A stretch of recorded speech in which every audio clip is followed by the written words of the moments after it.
I'm here on site with our community bikes and here with Sarah. Sarah, introduce yourself, name and pronouns. Thanks, Catherine. Pleasure to be here with you today.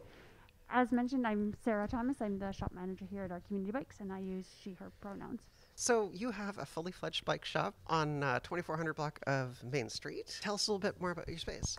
Yeah, thanks, Catherine. We've got lots of used parts is the number one big thing that we specialize in here.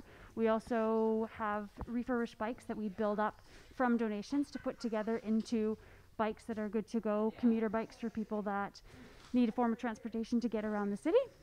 We also have our service shop, so we can repair bikes, do tune-ups, and help make sure that your bikes are in tip-top shape. Yeah, so looking here, we have all these red boxes, pumps $10, reflectors are free. Brakes, lots of brakes, lots of shifters, everything's like $10, $12, $20 for hubs. Yeah, so you're really competitively priced as well. Yeah, we try and make sure that it's affordable for everybody. Yeah, and one thing you've been running for several years is the Women Trans Queer Night. And you want to tell us a little bit more about that? Certainly. So in order to make sure that we create a space that's a little bit quieter, a little bit slower paced, hopefully make it a little bit more welcoming for people who identify women, trans, queer. On the first and third Wednesdays of the month, we open up our shop space for that. So right now in COVID times, the first Wednesday of the month is the shop is open as it would be on any shop open day. So people are welcome to come, browse for used parts, chat with our mechanics, have their bike assessed for service, purchase new parts as needed. And then on the third Wednesday of the month, we have online bike mechanic courses. Oh, so cool. Coming up in September on the 15th of the month, we have a cabling workshop. So people are invited to sign up online for that. And then our mechanics talk through kind of principles of cabling and how that, some tips if you wanted to look at doing it on your own bicycle. Yeah, right on. So like you have queer staff or queer trans female staff on those nights. That's really cool. And with COVID, what kind of precautions are you taking? So with COVID, we've been making sure to keep distance and mask up in the space. So we're still requiring mandatory masks for anyone who does enter and keeping our customer limit low so that there's able to be space maintained around the shop. So it does create, feels pretty comfortable, certainly from people that I've heard have said that. Also means that sometimes there's a wait. Yeah. As we're trying to help support people and move through the space in a safe way. Yeah, I've seen on the weekends you have like a little line, 2, 3, 4 people out the door. It's really cool. Tell us about some of the other projects you have going on.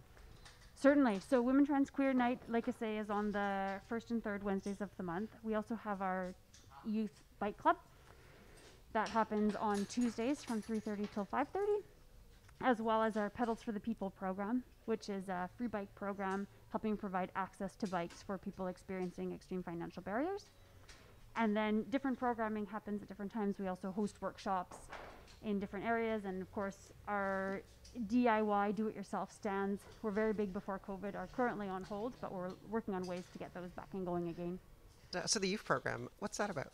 So the youth program is creating a space where it's kind of a peer network for youth at risk or other youth who feel that they want an opportunity to come together and bike, talk about cycling, learn some mechanic skills.